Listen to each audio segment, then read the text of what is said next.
Kwanza kwa majina naitwa Edward Chacha kutoka mkoa wa Mara, wilaya Rorya, kata Kisumwa, naiwakilisha Yanga kutoka kata Kisumwa kutoka Mara.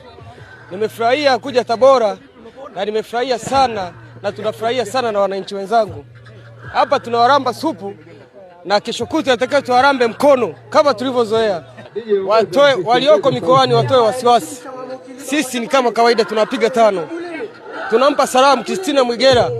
Tunampa mkono lazima. Kiujumla ni maandalizi ambayo yanaweka motivation kwa mashabiki na Young fans wote. Ni kitu ambacho kinatuinfluence hata kufikia Jumatano siku ya tarehe 2 kuweza kuperform mchezo wetu na kupata ushindi tukianzia na kunywa supu siku ya leo. Kiujumla matokeo hauwezi kujirudia kama hiyo ilijirudia nyuma.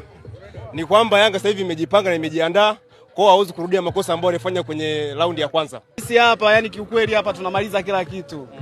Tunamaliza kila kitu, uhakika wa kushinda upo kabisa. Wala hamna mbamba. Yani leo tunatoboa mechi ijayo, tunatoboa itakuwa kesho kutwa. Blaza tunaona hapa. Leo tunapata nini hapa?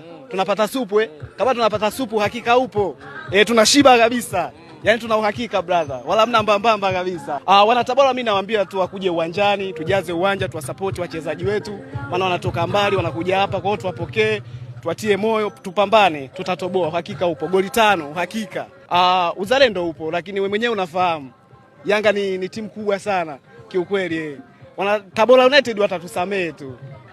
Hatuwezi kubishana.